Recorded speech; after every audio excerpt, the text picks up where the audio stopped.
Olá, boa tarde. Hoje é quarta-feira, dia 2 de abril. Está começando agora mais uma edição do programa Conecta, trazendo os principais destaques aqui da Assembleia Legislativa de Santa Catarina.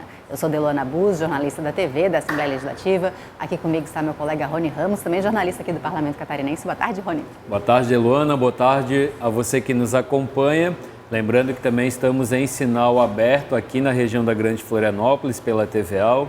Também TVAL em sinal aberto na região de Blumenau, no Vale do Itajaí, e no nosso sinal ao vivo no YouTube Assembleia SC. Isso, e lembrando também que o programa Conecta é transmitido também pela rádio da UDESC, que é a Universidade do Estado de Santa Catarina, nas cidades de Florianópolis, Lages e Joinville. A gente começa a edição de hoje do programa Conecta falando das votações realizadas na tarde de ontem aqui no plenário da Assembleia Legislativa, com a aprovação de alguns projetos de lei que agora seguem para a sanção do governador para virarem lei aqui em Santa Catarina. Um dos projetos aprovados prevê que as faturas de água, a conta de água que a gente paga todo mês, tem que passar a ter algumas informações a mais, inclusive falando sobre a possibilidade de existir ou não agrotóxicos nessa água consumida pelos seres humanos. É uma proposta do deputado Padre Pedro Baldiceira, que quer que as concessionárias que atuam no fornecimento de água e esgotamento sanitário aqui em Santa Catarina coloquem nas faturas de água análises de microbiologia, que contenham estudos sobre a presença ou não de agrotóxicos na água, em quais esses níveis, e também de outros agentes que podem causar danos à saúde da população. A gente sabe que a conta de água ela é feita aí com várias análises, desde o consumo, nosso endereço, a qualidade, os componentes que já vêm na água. Esse seria um componente a mais aí do direito das pessoas saberem que tipo de água que estão consumindo. A gente sabe que Santa Catarina tem a característica das propriedades rurais, muitas delas fazem uso de defensivos agrícolas, os agrotóxicos, que acaba com a água da chuva, enfim, levando para o córrego, para o rio, de onde, porventura, as companhias fazem a captação de água para o consumo humano após o tratamento, obviamente, Então, esse projeto de lei, ele quer aí ampliar os dados sobre que tipo de água que a população catarinense consome. Isso, o projeto de autoria do deputado Padre Pedro Baldiceira, que foi aprovado aqui no plenário por todos os deputados aqui de Santa Catarina. E também, durante essa votação realizada na tarde de ontem, os deputados aprovaram um outro projeto de lei que prevê que pessoas que jogarem lixo na rua ou em praça, coisa que a gente até vê jogando pela janela do carro, passarão a ser multadas aqui em Santa Catarina. O valor de R$500 está prevista uma sanção administrativa proposta pelo deputado Márcio Machado. Seria uma alteração no Código aí de Proteção ao Meio Ambiente de Santa Catarina para prever esse tipo de aplicação de multa. Quem fiscalizaria seriam os policiais militares, guardas civis, guardas também das guardas municipais presentes nos municípios e também os agentes de trânsito, Essa regra ela valeria para todos os locais públicos, ruas, praças, também as praias.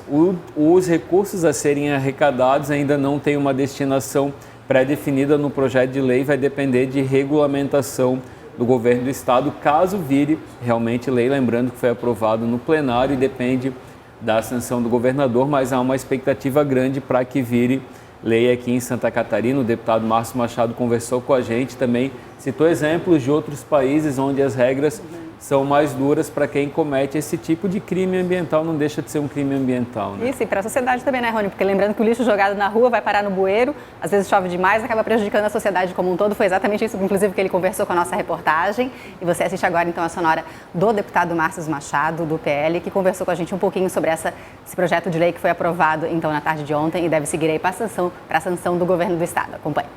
Com a sanção, nós vamos ter uma multa administrativa para quem jogar lixo no chão. É inadmissível as pessoas jogarem lixo numa praça, numa rua, numa rodovia e nada acontecer. Nós aprendemos por dois fatores, ou pela dor ou pelo amor. Não está dando certo pelo amor, com a conscientização, vai sofrer no bolso, tendo uma multa importante para que as pessoas possam, assim, parar de jogar lixo no chão. Tu vai para fora do país, as pessoas respeitam, porque tem uma cultura diferenciada, e nós precisamos que as pessoas elevem o nível de desenvolvimento, porque jogam lixo no chão, vai para onde com uma chuva? Vai para um bueiro, vai para o rio, fica lá 200, 300 anos para decompor um plástico, uma latinha. Se o pessoal tivesse jogado, por exemplo, um pneu Ali na época que descobriram o Brasil, até hoje esse pneu estava aqui. Mais de 500 anos um pneu fica no meio ambiente. Projetos aprovados, então, que agora dependem da sanção do governo do estado para serem transformados em lei aqui em Santa Catarina. E ainda na tarde de ontem, durante a sessão, a deputada Paulinha usou a tribuna para falar que tinha protocolado alguns projetos de lei voltados para as pessoas com câncer aqui em Santa Catarina, sugestões da AMUC, né, a Associação dos Portadores de Câncer aqui do estado. Ações importantes, a AMUC ela é bastante presente aqui na Assembleia Legislativa e tem o apoio aí de diversos deputados, entre eles a deputada Paulinha, que apresentou 4 propostas de lei que foram protocoladas aqui na Assembleia Legislativa. Entre elas está a oferta, né, ampliação da oferta de exames de mamografia para mulheres que tenham mais de 40 anos, já que é uma idade de risco. Também que quem tem câncer tenha prioridade no atendimento de consultas e exames.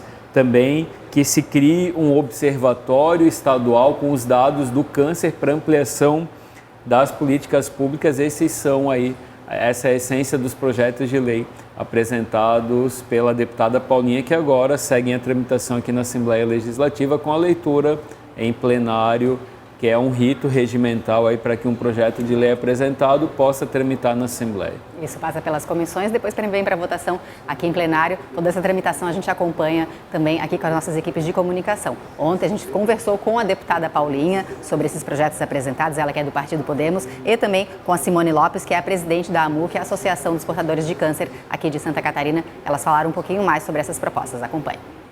Nós não temos dados consistentes que permitam que a gente avance na promoção de novas políticas públicas. A reunião dos dados, os estudos científicos que amparem a realidade do câncer no estado, certamente vamos trazer muitos benefícios futuros no que concerne exatamente isso, a promoção de novas políticas. O nosso propósito, mais que tudo, é dar visibilidade a essa pauta. A AMUC é uma instituição muito séria, completa agora 25 anos nesse exercício Enfim, temos a mais absoluta convicção que é um tema que vai encontrar aderência em todos os parlamentares. Nós atuamos essencialmente em advocacy, na defesa da causa, empoderando pacientes para que eles, junto conosco, possam defender os seus direitos, né? Principalmente seus direitos básicos, que é acesso ao diagnóstico, ao tratamento, no tempo certo e com qualidade.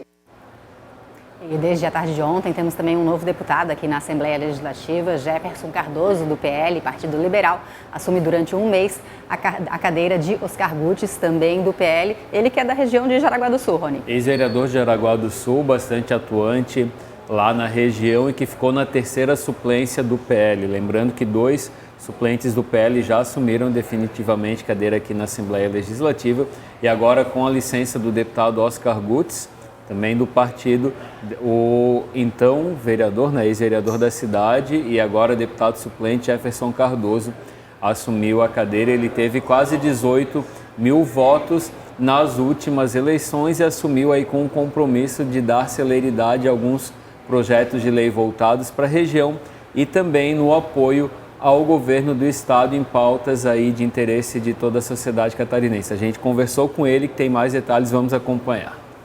A gente sempre trabalhou, desde a época da vereança, com aquelas pessoas que eram menos favorecidas, né?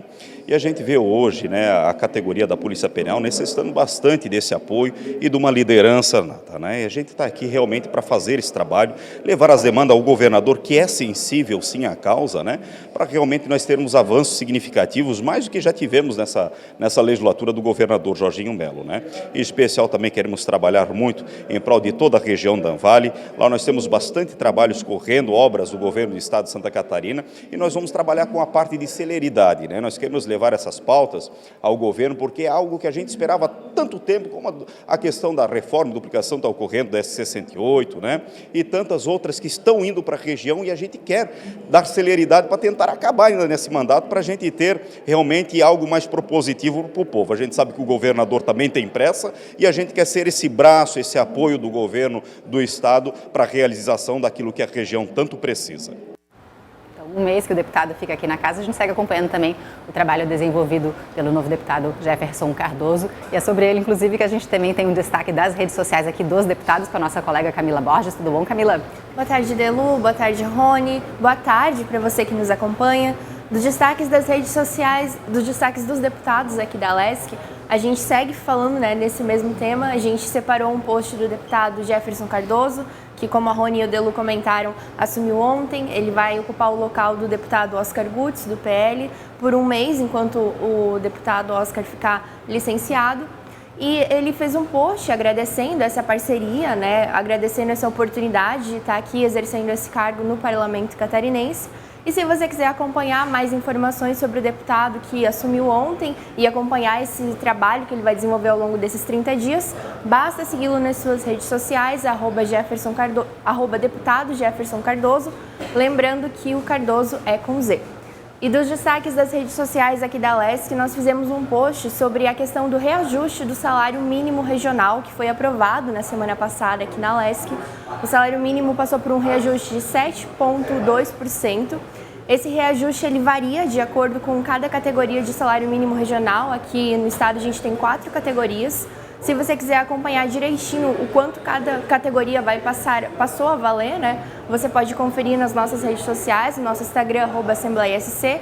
E lembrando que, embora esse reajuste tenha sido aprovado ali no final de março, esse reajuste é retroativo desde o dia 1º de janeiro de 2025. Então, os trabalhadores eles ainda vão receber esse reajuste referente aos outros meses do ano que se passaram.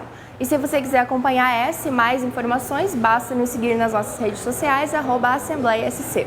Ok, Camila, muito obrigada. Então, trazendo aí os destaques dos deputados e também das redes sociais aqui da Assembleia Legislativa.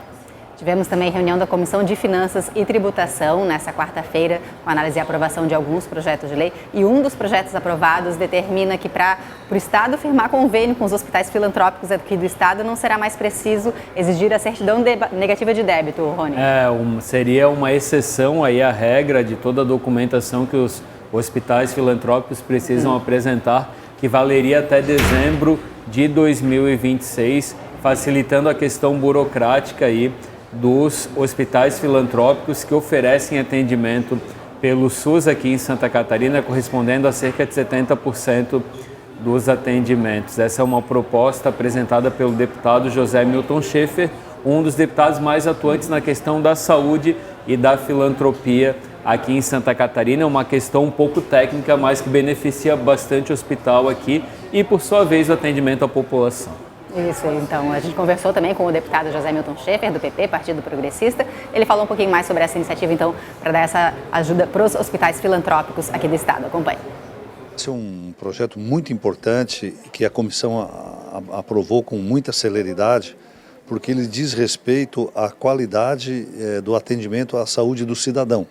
Os hospitais filantrópicos de Santa Catarina atendem a 70% da população nos diferentes municípios. São em torno de 150 hospitais. Principalmente os hospitais de pequeno e médio porte, desde a pandemia, têm tido uma grande dificuldade financeira, porque eles trabalham com a tabela SUS, que remunera muito baixo pelos serviços de saúde. Então, por isso que a Comissão de Finanças, a Assembleia Legislativa, está aprovando esse projeto no sentido de dar condições para que eles possam continuar celebrando convênios com o Ministério da Saúde, com a Secretaria de Estado da Saúde e, com isso, dando prosseguimento ao atendimento do cidadão, aonde o cidadão estiver.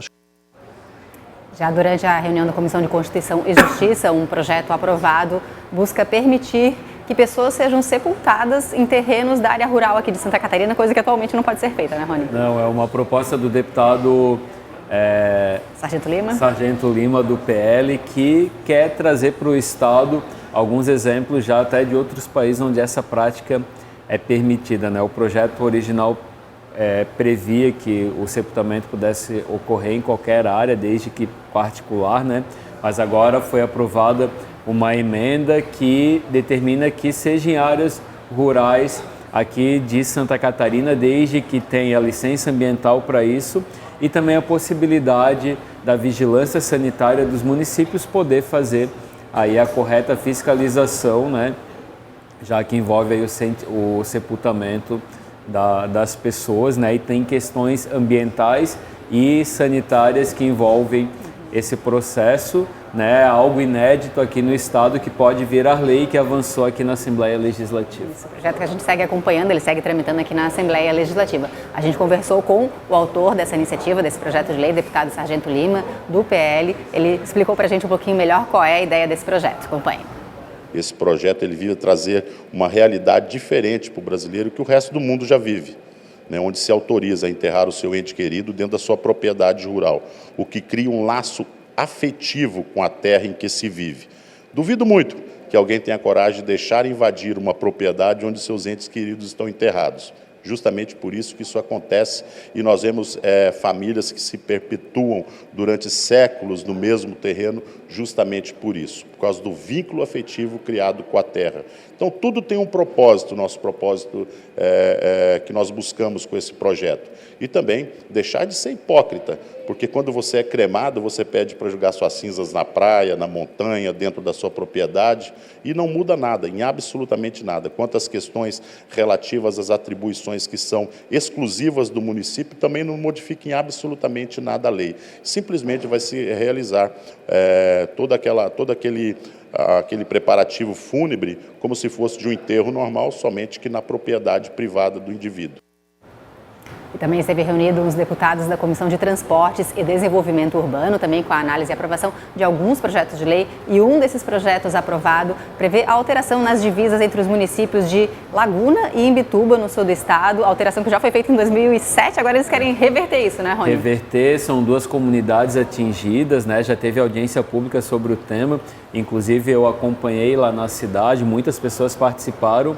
E há também uma reclamação da falta de serviços públicos justamente nessa área aí que ficou num limbo entre Laguna e Imbituba, e as pessoas reclamam que nenhuma das duas prefeituras também consegue oferecer o serviço. Também tem as questões do endereço, né, a própria identidade das pessoas que se sentem de um município e hoje são de outra. É quase 20 anos aí de um processo moroso, né, onde a Assembleia Legislativa tenta também auxiliar para que se volte como era antes e se resolva essa questão lá para a região, já que esse é o desejo de ambos os dois municípios, né, segundo o que foi apurado na audiência pública, que foi há algum tempo atrás. Vai ficar mais fácil também, né, Rony, quando é quando há um acordo entre as partes envolvidas. Esse é um projeto do deputado Ivan Nates, do PL, e que teve como relator na Comissão de Transportes o deputado Vonei Weber, do MDB, que conversou com a nossa reportagem falando um pouquinho mais sobre essa iniciativa. Acompanhe. Toda propriedade tem uma extrema, né? Assim como o nosso estado, os municípios também têm uma extrema. E essa extrema tem uma história, tem ali o seu povo que vive, tem as suas limitações e as delimitações, enfim. Aí em 2007 veio uma lei, né, que mudou essa extrema. Automaticamente muda o endereço das pessoas, muda a identidade das pessoas. E a comunidade que pertencia antes para Imbituba e aí vira ser lagunense, né, ou pertencer ao município de Laguna, se sente injustiçado, se sente prejudicado, perdendo a sua história, a sua identidade. Tivemos audiência pública lá na comunidade e eu estive lá presente com 500, 600 pessoas, podemos dizer assim, presentes, um salão comunitário lotado, aonde o clamor da sociedade era a mudança já. Eles querem de volta a sua identidade, eles querem de volta pertencer às suas origens. E nós não temos dificuldade de atender o anseio da população. Lembrando que a reportagem completa sobre esse assunto já está na nossa agência de notícias, www.alesc.sc.gov.br, também com cobertura aqui das redes sociais do Parlamento. Lembrando também que hoje, quarta-feira, é dia de sessão ordinária aqui na Assembleia Legislativa, com transmissão ao vivo pela TVAL e também pelo nosso canal do YouTube, Assembleia SC. O programa Conecta vai ficando por aqui.